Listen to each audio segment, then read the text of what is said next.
La paz del Señor sea contigo y con tu casa.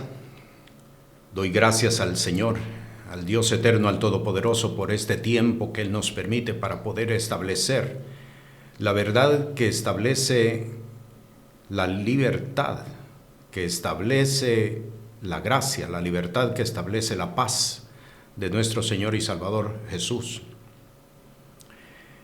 Este es un tiempo de revelación. Dios se está manifestando a su pueblo y lo está haciendo con el propósito de hacernos caminar conforme a su voluntad, pero lo está haciendo también de igual forma para que cada uno de nosotros, hombres y mujeres de fe, podamos establecer el reino de Dios en los lugares donde Él nos ha ubicado. Doy gracias al Señor por este tiempo y nos exponemos ante su palabra para que su palabra nos limpie y para que su palabra establezca en cada uno de nosotros lo que Él se ha propuesto hacer cuando Él nos llamó a su gracia y a su misericordia. Hemos estado estudiando este tema doctrinal de la perfección. Hemos estudiado ya 4 secciones diferentes de este tema y hoy vamos a completar particularmente el versículo 13 del capítulo 4 de la epístola a los Efesios. Voy a leerlo para que podamos ubicarnos y inmediatamente comenzar la enseñanza correspondiente para esta noche. El versículo 13 dice: hasta que todos lleguemos a la unidad de la fe y del conocimiento del Hijo de Dios, a un varón perfecto, a la medida de la edad de la plenitud de Cristo. Este versículo está presentando 4 declaraciones de propósito que representan para cada hombre, para cada mujer de fe, una meta a la cual cada uno de nosotros debemos de llegar. Hemos conocido la palabra que el apóstol citó en Filipenses cuando él dice: no que yo pretenda haberlo ya alcanzado, pero una cosa hago, olvidando ciertamente lo que queda atrás y extendiéndome hacia lo que está adelante. Es el propósito de la vida del hombre, es el propósito de la vida de la mujer cuando estamos sobre la faz de la tierra, llegar a la perfección y poder establecer con ello lo que el Señor ha determinado con cada una de nuestras vidas. Cuando el apóstol escribe el versículo 13, está estableciendo 4 propósitos y son 4 propósitos bien definidos. La primera expresión alcanza a las 4 declaraciones que aparecen. Hasta que todos lleguemos a la unidad de la fe, número 1. Hasta que todos lleguemos al conocimiento del Hijo de Dios, número 2. Hasta que todos lleguemos a un varón perfecto, número 3. Y finalmente la número 4, hasta que todos lleguemos a la edad de la plenitud de Cristo. En la versión revisada de 1960 cambian la expresión edad por estatura. En la versión del 60 leemos: hasta que todos lleguemos a la estatura del varón perfecto. Ambas versiones están hablando de lo mismo, no una difiere de la otra. Está presentando el momento cuando Cristo Jesús, como hombre, establece la perfección como estilo de vida del reino de los cielos sobre la faz de la tierra. En esta noche vamos a estar estudiando esta 4ª declaración de propósito con el propósito de que cada uno de nosotros entendamos qué es llegar a la edad de la plenitud de Cristo. Para poder entender esta declaración es necesario que cada uno de nosotros nos preguntemos qué fue lo que hizo Jesús a la edad de 33 años. Porque la edad de la plenitud de Cristo es precisamente los hechos que Él realizó cuando alcanzó la edad de 33 años. Por lo tanto, entonces, para poder entender esta esta declaración de propósito, es necesario que nosotros nos preguntemos qué fue lo que Jesús hizo, cuáles fueron sus actos, cuál fue sus acciones, cuál fue su postura frente a las cosas que Él estaba desarrollando, para que así cada uno de nosotros podamos establecer una guía para alcanzar precisamente la edad de la plenitud de Cristo, que eso es precisamente lo que el apóstol nos está presentando. ¿Qué fue lo que Jesús hizo a la edad de 33 años? Esta enseñanza la hemos dividido en 3 secciones, 3 acciones que Jesús realizó, que nos sirven a cada uno de nosotros como una guía, para que podamos igualmente cada uno de nosotros seguir este camino y poder establecer para cada uno de nosotros la edad de la plenitud de un varón perfecto. Y vamos a comenzar. El primer punto que vamos a desarrollar es la conciencia que Jesús desarrolló de quién era Él y para qué había venido a esta tierra. La palabra conciencia en la enseñanza que voy a presentar la voy a cambiar por entendimiento. La razón del por qué voy a hacer este cambio, aunque la palabra nos habla de conciencia, pero la razón del por qué voy a hacer este cambio es porque actualmente, cuando hablamos de conciencia, apela a una definición filosófica. Adquirir conciencia, desarrollar conciencia, apela, repito, a una definición filosófica. Y para que no se vaya a confundir con alguna definición filosófica, voy a cambiar precisamente la palabra conciencia por entendimiento. Así es que vamos a decir entonces, y ya como primer punto, el entendimiento de quién era Él y a qué había venido a la tierra. Lo primero que quiero establecer con respecto a este primer punto, y es bien importante, Jesús fue desarrollando entendimiento en la medida en que Él fue desarrollándose en la vida. No desde el momento en que tuvo conocimiento de existencia, no desde ese momento sabía que era hijo de Dios encarnado, sino que Él va desarrollando conciencia, va desarrollando entendimiento en la medida en que Él va creciendo, en la medida que Él va desarrollándose. Por ejemplo, en el Evangelio de Lucas se nos presenta un hecho que solamente Lucas lo presenta cuando Él tenía 12 años de edad. Conocemos el relato cuando Jesús decide quedarse después de que ha terminado la fiesta de Pesaj o la fiesta del Cordero Pascual, que sus padres subían todos los años para esa fiesta en particular, el primer mes del año hebreo. Jesús decidió quedarse y resultó que después de que su familia había avanzado por espacio de 3 días, se dan cuenta de que Jesús no se encuentra entre la compañía que había venido a Jerusalén. Deciden regresar y lo buscan por todos los lugares. El último lugar en el cual ellos decidieron buscar fue precisamente en el templo. Es decir, entonces tenemos ya un promedio de 6 días, prácticamente toda una semana, y no encuentran a Jesús. Cuando finalmente lo encuentran, que ya la semana está por terminar, Jesús les dice: ¿no sabéis que en los negocios de mi Padre me conviene a mí estar? Ya va desarrollando un entendimiento. Cuando llegamos a la edad de 30 años, y esto se encuentra en el relato de las bodas de Caná de Galilea, la madre le dice a Jesús: vino no tienen. Y sabemos lo que Jesús respondió. Jesús dijo: no ha llegado mi hora.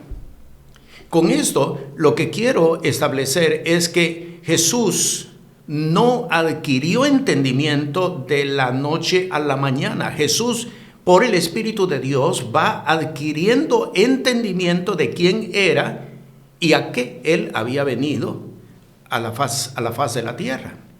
Y esto es bien importante porque nos está estableciendo a cada uno de nosotros, hombres y mujeres de fe, de igual manera, que el entendimiento se va a ir desarrollando en la medida en que cada uno de nosotros nos vamos involucrando dentro de la obra de Dios. ¿Cuántas veces nos ha sucedido a cada uno de nosotros? ¿Cuántas veces nos ha sucedido que tenemos la idea de que hay algo que yo tengo que hacer, pero no sé qué es? Y no es sino por medio de la intervención del Espíritu Santo cuando el Señor va revelando a qué el Señor nos ha llamado. Pues esto es precisamente lo que sucede con Jesús. Él va desarrollando entendimiento en la medida en que se va desarrollando. Pero cuando ya llegan los 33 años, Él tiene pleno conocimiento, pleno entendimiento de quién era y a qué Él había venido. ¿Por qué es importante esto? ¿Y por qué lo tenemos que señalar aquí como primer punto de esta enseñanza hasta que todos lleguemos a la edad de la plenitud de Cristo? Es importante porque el hombre y la mujer son cambiantes. El pensamiento del hombre, los sentimientos del hombre, el pensamiento de la mujer, los sentimientos de la mujer son cambiantes.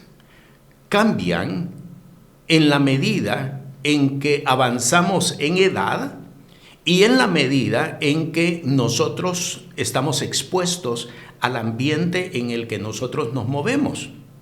Por lo tanto, el que un hombre, el que una mujer puedan adquirir entendimiento de qué son en Cristo Jesús y entendimiento de a qué nos ha llamado, es un punto bien importante en el desarrollo y crecimiento de la fe.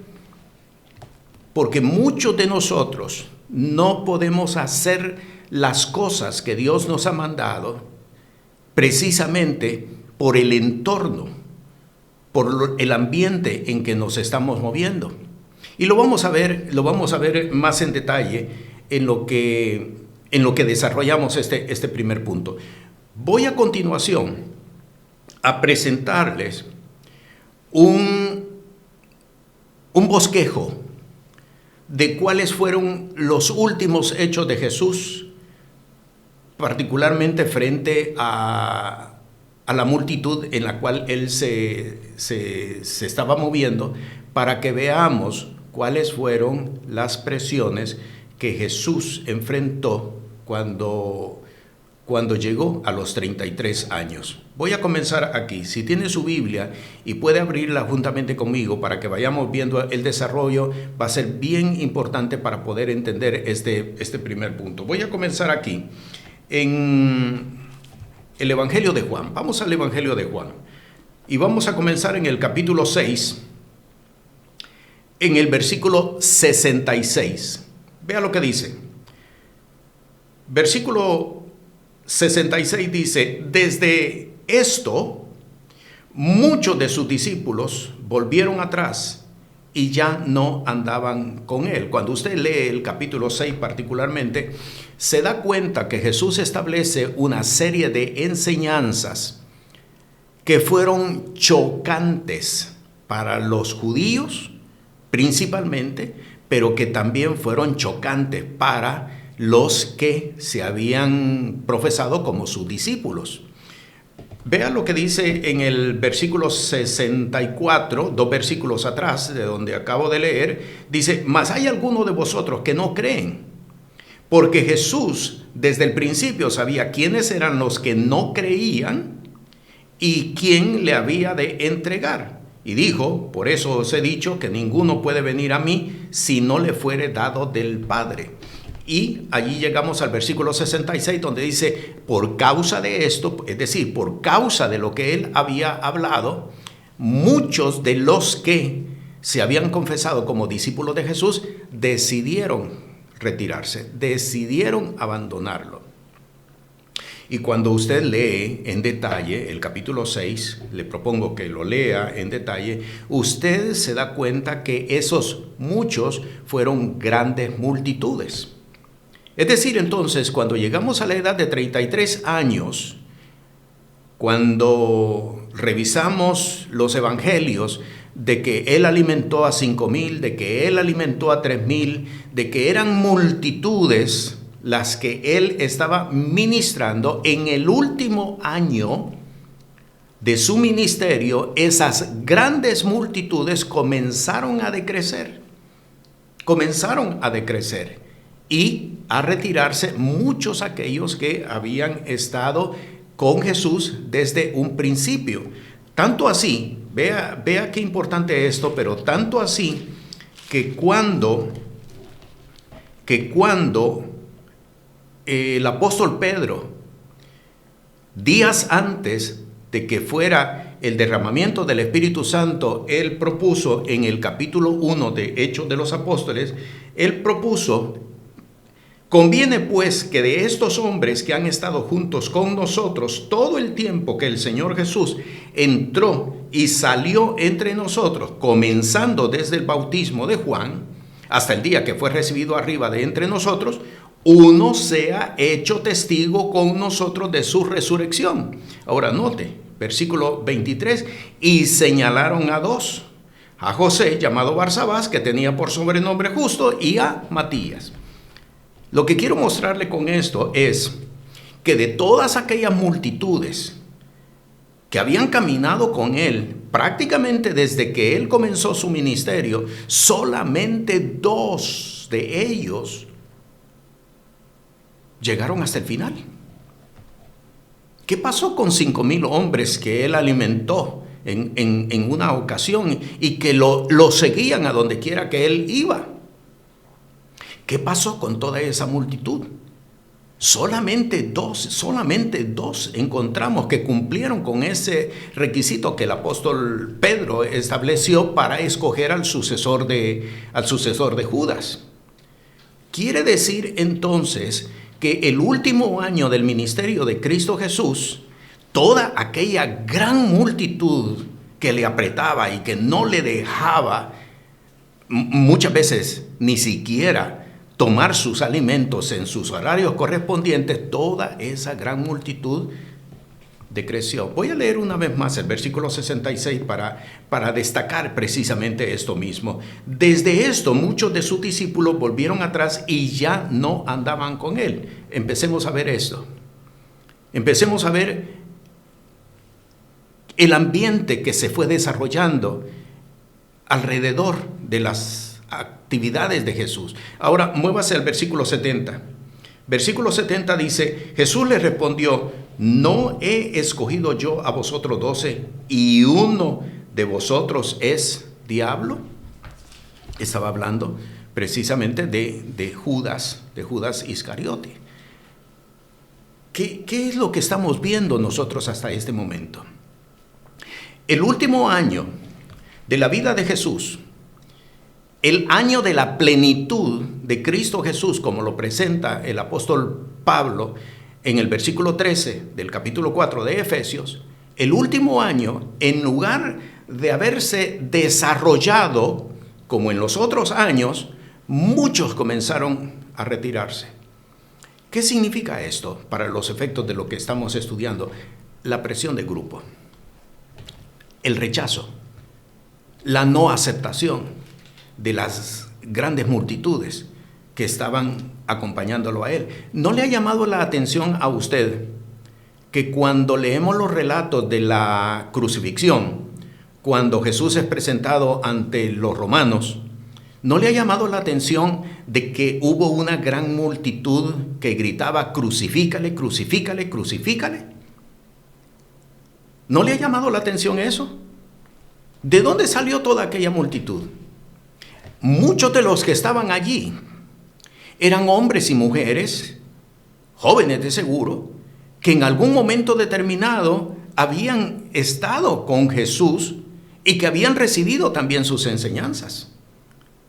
Estamos viendo entonces un ambiente de traición. Estamos viendo entonces un ambiente de abandono. Estamos viendo entonces un ambiente de menosprecio, un ambiente de rechazo. Sigamos en el relato que estamos haciendo. Vamos al Evangelio de Mateo ahora. Vamos al capítulo 16. Y voy a leer en el versículo 21. Observe, versículo 21 dice: desde aquel tiempo comenzó Jesús a declarar a sus discípulos que le convenía ir a Jerusalén y a padecer mucho de los ancianos y de los príncipes, de los sacerdotes y de los escribas, y ser muerto y resucitar al tercer día. Jesús no declaró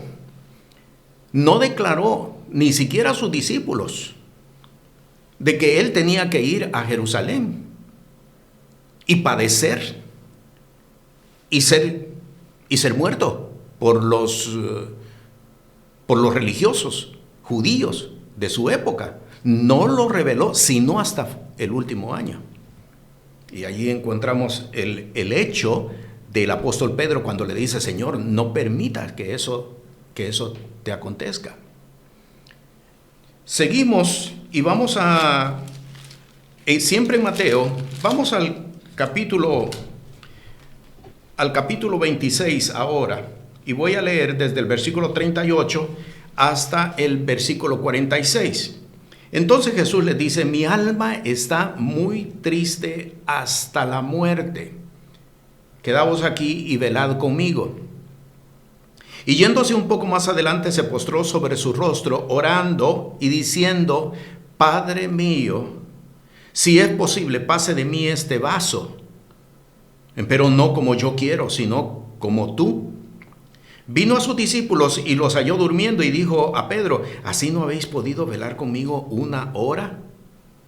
Velad y orad para que no entréis en tentación. El espíritu a la verdad está dispuesto, pero la carne enferma. Versículo 42, otra vez fue, segunda vez, y oró diciendo: Padre mío, si no puede este vaso pasar de mí sin que yo lo beba, hágase tu voluntad. Y vino y los halló otra vez durmiendo, porque los ojos de ellos estaban agravados. Y dejándolos se fue de nuevo y oró la tercera vez diciendo las mismas palabras. Entonces vino a sus discípulos y les dice: dormid ya y descansad. He aquí, ha llegado la hora y el Hijo del Hombre es entregado en manos de pecadores. En tres ocasiones, este relato es bien contundente, porque no fue en una ocasión, fue en tres ocasiones que él repitió las mismas palabras. ¿Qué es lo que estamos viendo con esto? Estamos viendo que él tiene un entendimiento de quién era y un entendimiento de para qué había venido a esta tierra. Padre, si es posible, pase de mí esta copa. Y en las tres ocasiones, él repite exactamente lo mismo. Padre, si es posible de mí, pase este vaso, esta copa. Y él está entendiendo perfectamente que se está enfrentando a un proceso de agonía. No ni siquiera de muerte, sino de agonía. ¿Por qué razón? Vamos al Evangelio de Lucas. En el Evangelio de Lucas, el relato es un poco más gráfico que lo que presenta Mateo, porque mire lo que dice Lucas capítulo 22, versículo 41 al 44. Dice: y él se apartó de ellos como un tiro de piedra, y puesto de rodillas oró, diciendo: Padre, si quieres, pasa este vaso de mí, pero no se haga mi voluntad, sino la tuya. Y le apareció un ángel del cielo confortándole, y estando en agonía, oraba más intensamente, y fue su sudor como grandes gotas de sangre que caían hasta la tierra. ¿Qué es lo que estamos viendo aquí? Y este desarrollo es bien importante para que podamos entender este primer punto. ¿Qué es lo que estamos viendo? La edad de la plenitud de Cristo Jesús, el último año de su vida terrestre, no fue como los otros años cuando Él comenzó. Cuando Él comenzó, aún los escribas, aún los fariseos se reunían con Él. Los doctores de la ley se reunían con Él y le hacían preguntas. Claro, había quienes buscaban atraparle en alguna cosa de la ley, pero venían a Él para consultarle, para oír de sus enseñanzas. En una ocasión, un doctor de la ley le dice: sabemos que has venido de Dios. Juan capítulo 3. Sabemos que has venido de Dios, porque nadie hace las cosas que tú haces si Dios no estuviera con él. Pero cuando llegamos al tercer año, la edad de 33 años, todo comenzó a cambiar. Multitudes a dejarlo, multitudes a abandonarlo, sus mismos discípulos a rechazarlo, sus mismos discípulos a abandonarlo por completo. ¿Por qué estoy haciendo este recuento? Este recuento nos ayuda a entender algo bien importante con respecto al entendimiento de quiénes somos ante Dios y para qué hemos venido. El hombre, decía yo al principio de la enseñanza, la mujer, tienen un pensamiento cambiante. El hombre y la mujer cambian en su pensamiento al pasar de los años. El hombre y la mujer cambian de forma de sentir al pasar de los años. No hay hombre, no hay mujer que resista la presión de grupos. Muchos cambiamos de postura, muchos cambiamos de posición, muchos cambiamos de forma de pensar, muchos cambiamos de forma de sentir ante la presión de grupos. Muchos. Y esto se debe particularmente a que obedecemos más a la presión que tenemos externa que a lo que Dios nos ha dicho y lo que Dios ha establecido para cada uno de nosotros. La edad de la plenitud de Cristo marca algo bien importante. Él tenía entendimiento de quién era y para qué había venido. Y no permitió que las presiones de grupo, ni el rechazo, ni el abandono, ni el menosprecio, ni los comentarios ejercieran sobre de él un cambio de pensamiento o un cambio de sentimiento. De hecho, cuando llegamos a la noche que él fue entregado, lo encontramos sudando. Hay una agonía en su cuerpo.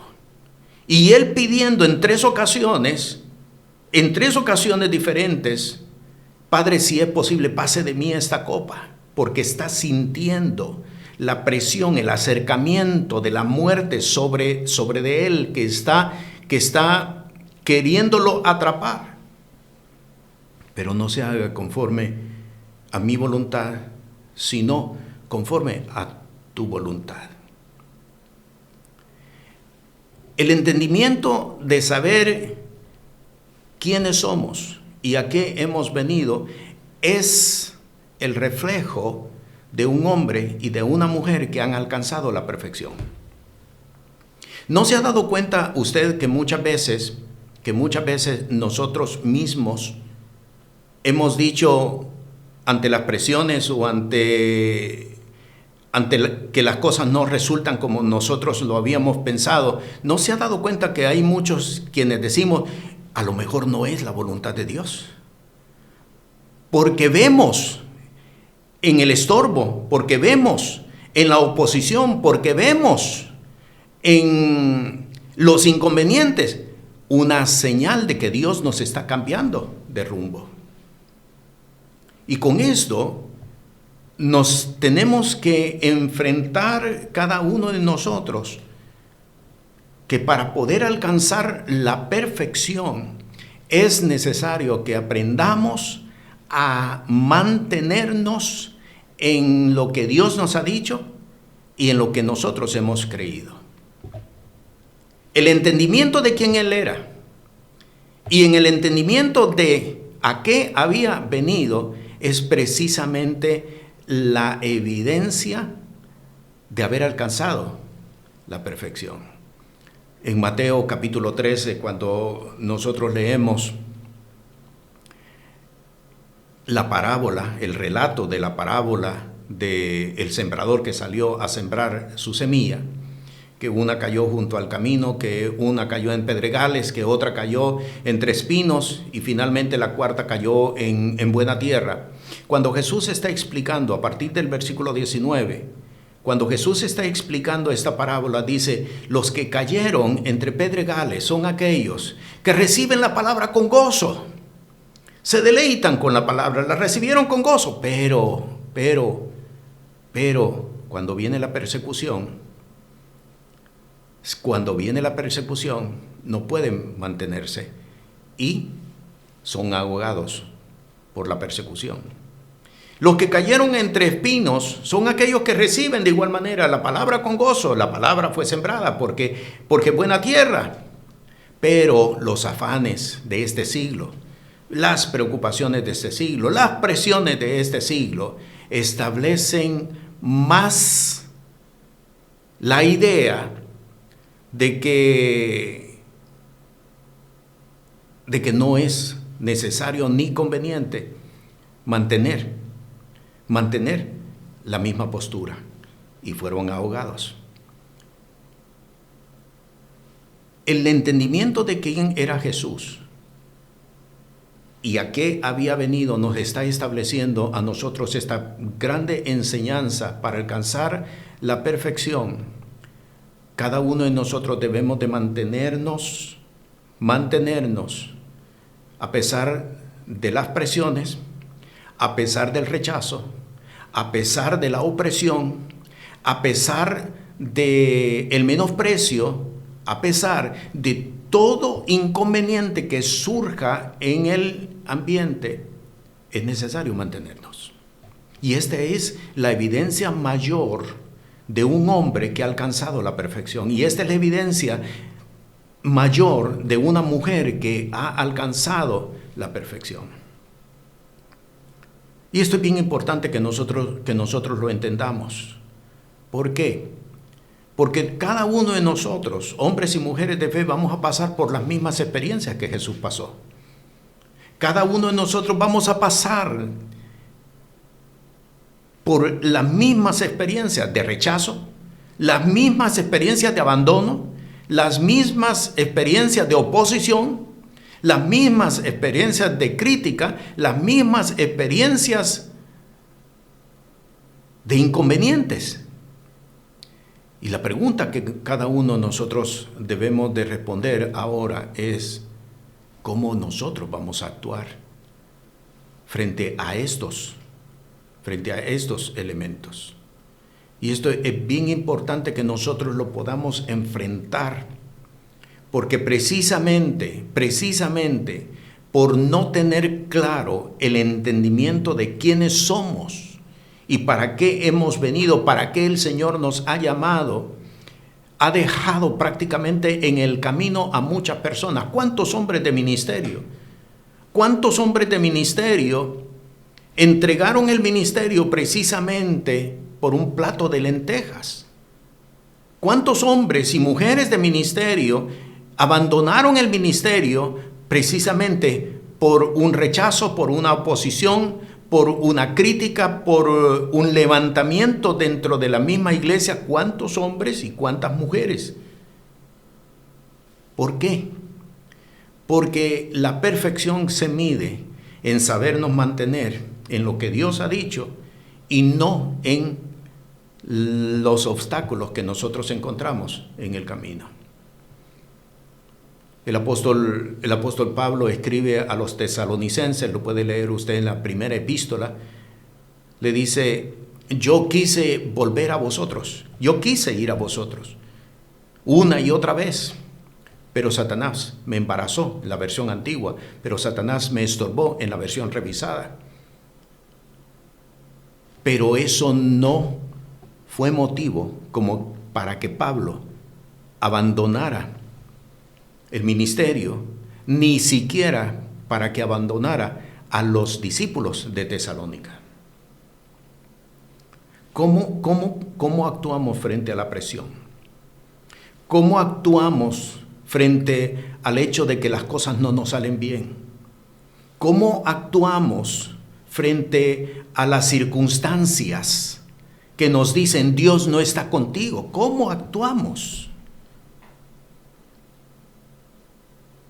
Si no actuamos como Jesús actuó, quiere decir que no hemos alcanzado aún la perfección. Así es que, primer punto, hasta que todos lleguemos a la edad de la plenitud de Cristo Jesús, significa que nosotros debemos de mantenernos firmes, independiente de todas las cosas como se desarrollan a nuestro alrededor, independiente de presiones, independiente de persecuciones, independiente de resistencias, independiente de gente que se levante en contra nuestra y difame,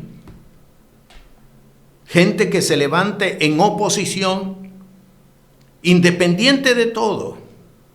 El apóstol Pedro dijo: juzgad vosotros si es justo obedecer antes a los hombres que a Dios. ¿Quién te llamó? ¿Quién te llamó? ¿Quién te escogió? ¿Quién te posicionó en el lugar donde tú estás? ¿Ante quién te vas a presentar un día?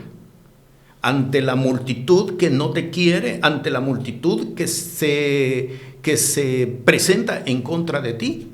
¿O ante Dios? Por lo tanto, si es ante Dios, ante quienes nos vamos a presentar, mantente en lo que Dios te ha dicho. No cedas a la presión, no cedas a la resistencia, no cedas ante la persecución. Mantente. El entendimiento de quiénes somos y a qué hemos sido llamados. Punto número 1. Vamos al punto número 2. Y en el punto número 2 quiero ir al Evangelio de Mateo. En el capítulo 26, quiero leer desde el versículo 52 hasta el versículo 54. Leo, versículo 52. Entonces Jesús le dice: vuelve tu espada a su lugar, porque todos los que tomaren espada, a espada perecerán. ¿Acaso piensas que no puedo ahora orar a mi Padre, y Él me daría más de 12 legiones de ángeles? ¿Cómo pues se cumplirían las Escrituras que así conviene que sea hecho? En aquella hora dijo Jesús a las gentes: como a ladrón habéis salido con espadas y con palos a prenderme. Cada día me sentaba con vosotros enseñando en el templo, y no me prendisteis. Termino versículo 56. Mas todo esto se hace para que se cumplan las Escrituras de los profetas. Segundo punto, la obediencia. La obediencia. La obediencia es un acto. La obediencia es una decisión, pero sobre todas las cosas, la obediencia es un acto. Quiero llevarlo a la epístola del apóstol Pablo a los Romanos. Vea lo que dice en el capítulo 5, versículo 19. Porque como por la desobediencia de un hombre los muchos fueron constituidos pecadores, así por la obediencia de uno los muchos serán constituidos justos. La obediencia. ¿Cómo podemos nosotros entender que hemos alcanzado la perfección? Obediencia. Obediencia. Aquella noche, lo hemos leído, aquella noche cuando Jesús fue tomado prisionero, estaba orando por espacio de 3 horas, porque así lo relata el Evangelio de Mateo, por espacio de 3 horas. Ninguno de sus discípulos estuvo con él en esa ocasión. Todos estaban dormidos, sabían lo que estaba sucediendo, pero ninguno estuvo dispuesto a orar juntamente con él. El Evangelio de Lucas nos está presentando el hecho de que Jesús, su sudor, dice, era como gotas de sangre, gotas gruesas. O sea, la agonía a la que él fue sometido esa misma noche. Vienen toda aquella turba con palos, con espadas, a atraparlo, y uno de sus discípulos saca una espada y le corta la oreja a uno de aquellos que vienen para prenderlo. Y Jesús dice, no es así como debe de actuar. Jesús está estableciendo obediencia. Él mismo dice, ¿no crees que yo podría orarle a mi Padre y Él me podría enviar 12 legiones de ángeles? Pero yo he venido para cumplir las Escrituras. Obediencia.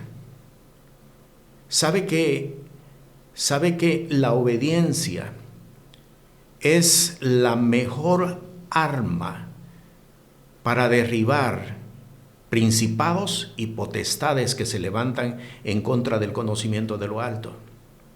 Muchas veces los principados y las potestades no obedecen solamente a palabras.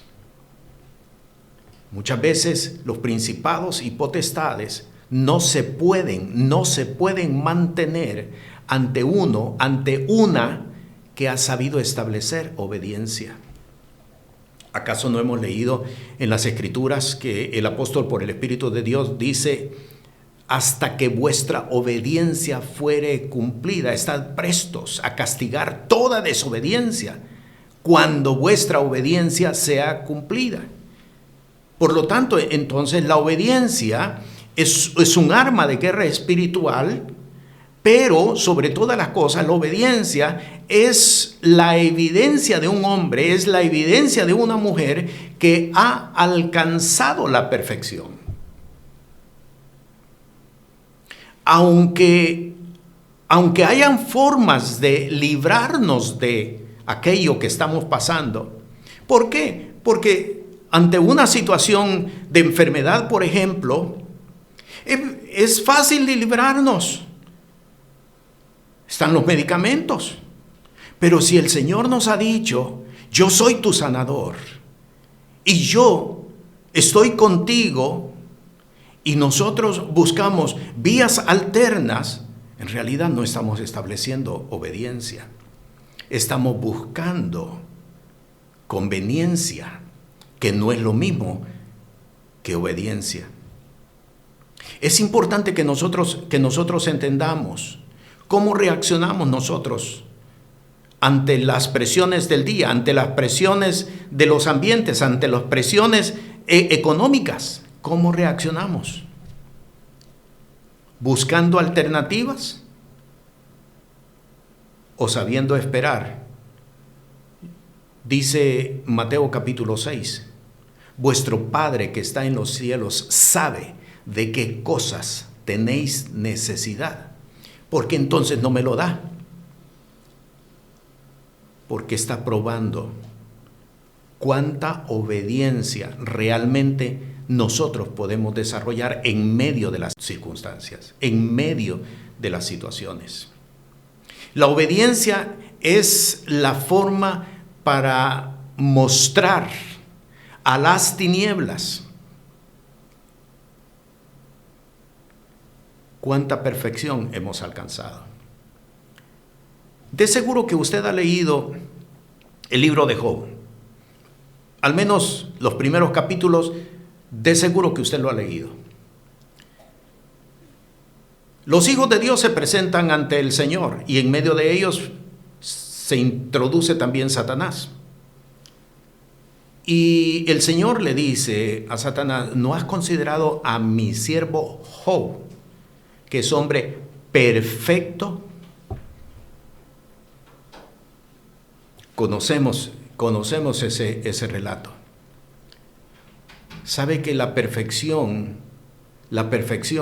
le pone límites a las tinieblas.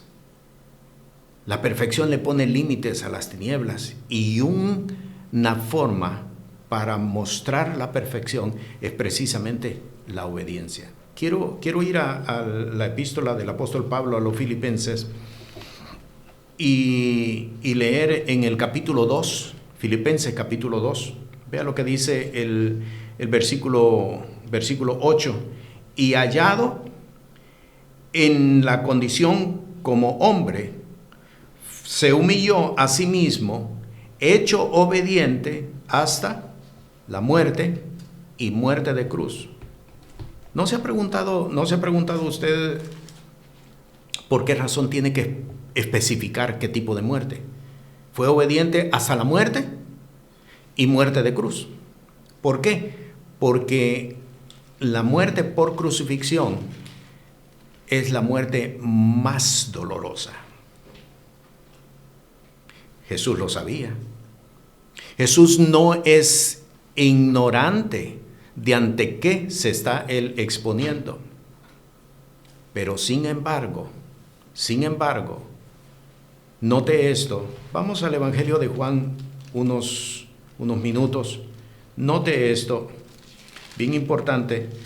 Juan, en el capítulo 10, vea lo que él establece. En el versículo 17 leemos esta palabra, versículo 17 y versículo 18.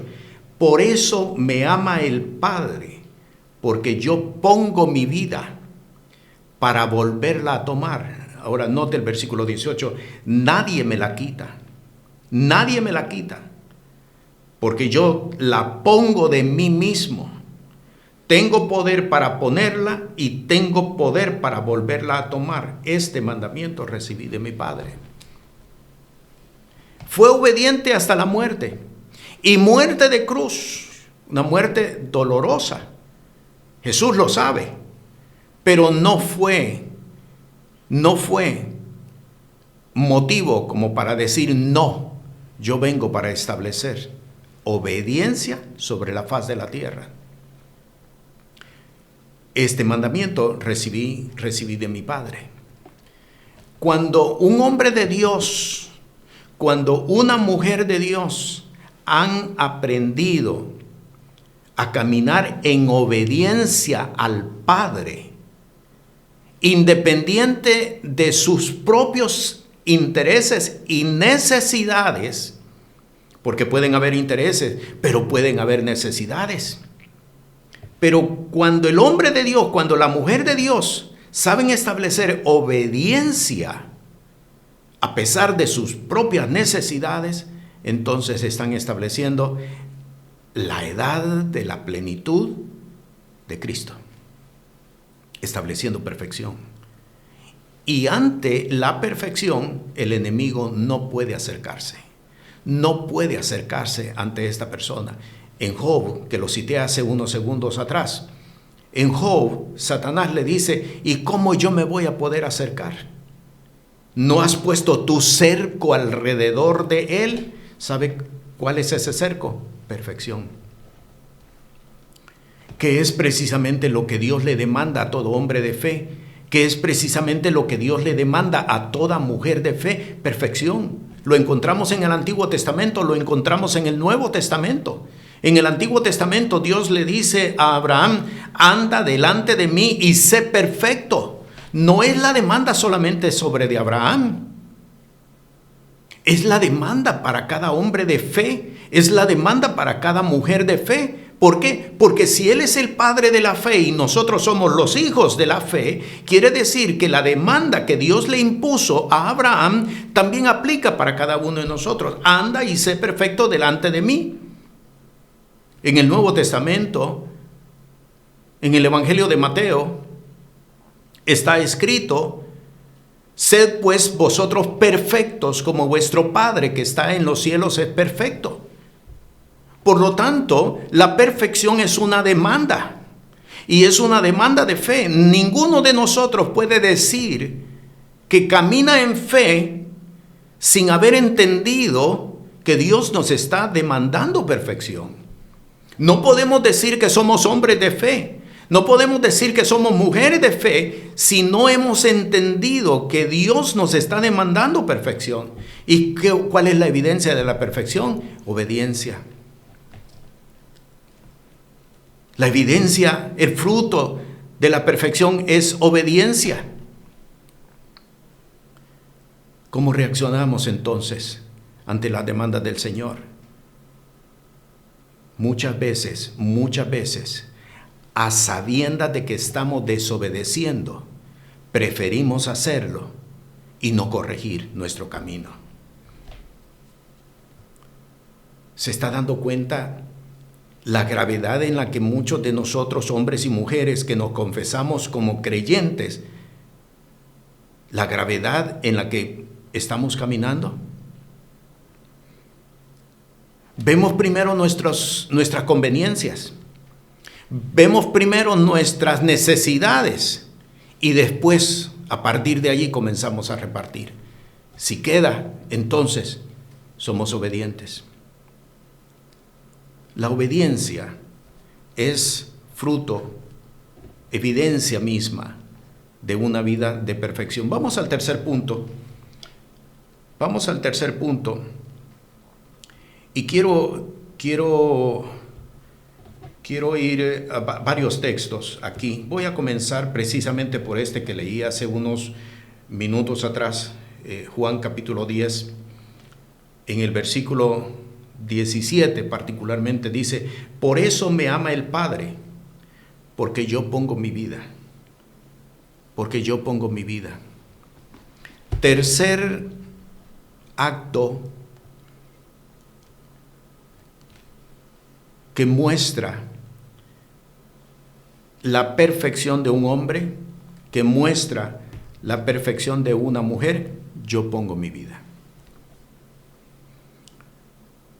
¿A cuántos de nosotros nos ha costado entender aquella enseñanza de Jesús, Mateo, en el Sermón del Monte,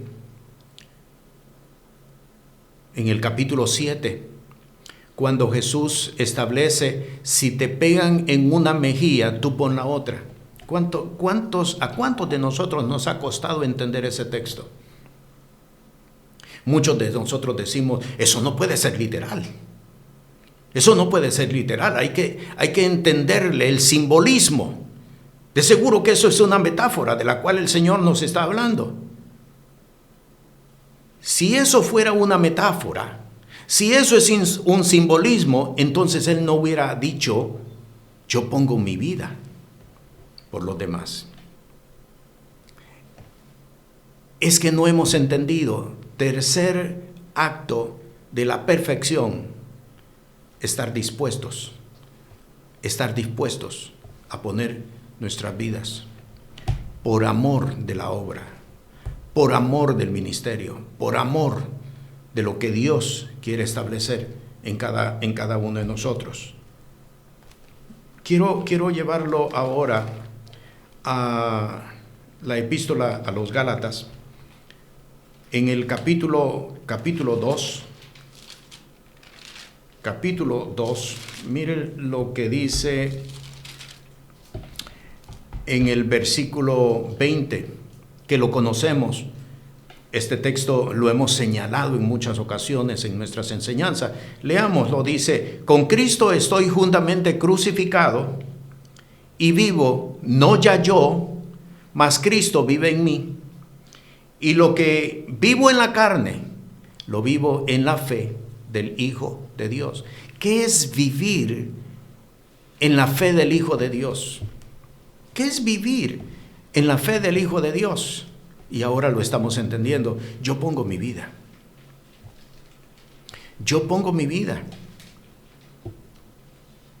El entender que Dios nos ha llamado no para beneficiarnos a nosotros, sino para sacrificarnos por los demás, es la mayor evidencia de la perfección.